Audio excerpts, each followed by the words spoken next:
Thank God it's Friday na naman mga kapatid. Sa mga gusto mag-food trip naman, out of town, isang restaurant sa Rizal ang swak sa inyo.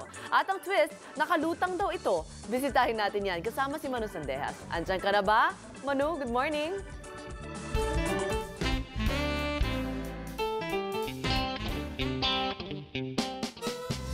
Okay. Enjoy talaga mag-fishing. Lalo na dito sa Bulawan Floating Restaurant, mga kapatid. Tama-tama yung ganitong klaseng lugar para sa ating mga bagets na summertime, may pwede tayong puntahan tulad ng lugar na ito na may man-made lake kung saan pwede tayong mag-fishing para hulihin ang ating kakainin. Meron silang mga dalag, mga tilapia, mga hito dito. Pero kung hindi nyo naman type na mag-fishing, walang problema yan dahil sa kusina, readily available po ang mga fresh seafood nila. At dito sa Bulawan, all Pinoy po ang kanilang mga handa, mga putahe nila. Ang mga example niyan, mga halimbawa, halo-halong inihaw, may ampalaya salad, may crispy dalag, may hito adobo sa gata, at syempre yung kanilang pinaka-specialty, ang pinagmamalaki nilang mixed sinigang, mga kapatid. Ang kagandahan din ng mga pagkain nila dito sa Bulawan, swak na swak po sa ating mga budget. 90 pesos hanggang mga 500 pesos ang kanilang mga pagkain dito, mga kapatid.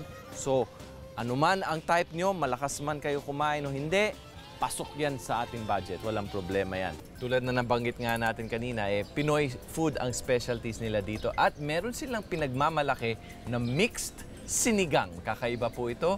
At para pag-usapan at i-demo para sa atin kung paano ginagawa ang mixed sinigang na ito, kasama po natin ngayong umaga ay si Chef Rodolfo Roque. Good morning po, Chef. Kwentuhan nyo naman po kami kung bakit naiiba ang sinigang ninyo. Kasi ang sinigang namin maraming ingredients, maraming puro mga seafood siya. Yung pinakaulam, ano yung mga halimbawa na ingredients na ginagamit natin dito sa mixed sinigang? Tanigi. Okay. Tapos po, meron po siyang pusit. Okay. Sugpo, alimango. Opo. Umpisahan po natin yung demo natin, Chef, dito sa mixed sinigang. Unahin na po natin ng mantika. Sunod po natin ang kamatis.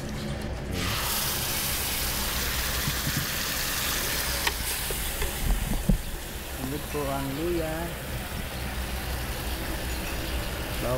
Sibuyas. Then, haluin po natin. Tapos, sunod na po natin ang sabaw. Okay. Ito pong sabaw ginawa na ginawa po sa loob nito ay... Okay.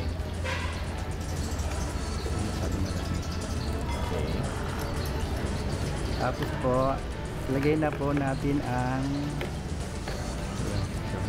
Amoy pa lang, mga kapatid. Sarap. Lagyan na po natin ang gabi para lumapot siya.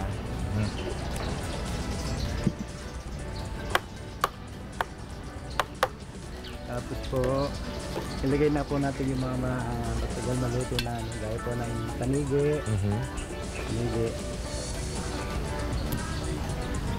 alimango. Kaya po natin siyang kumulo ng mga ilang minuto. Sunod na po natin ng sugpo at saka pusit po. Sunod na po natin. Hayaan po natin kumulo. Pandali. Ilagay na po natin ang gulay.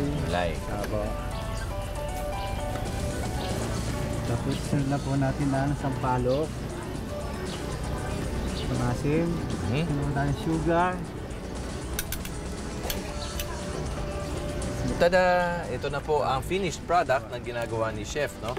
Para kwentuhin rin po tayo tungkol dito sa mga ibang mga handa na pwede niyong gawin at pwede niyong gawin dito sa Bulawan. Makakausap natin ngayong umaga ang representative nila na si June Macalya. Good morning po, Sir June.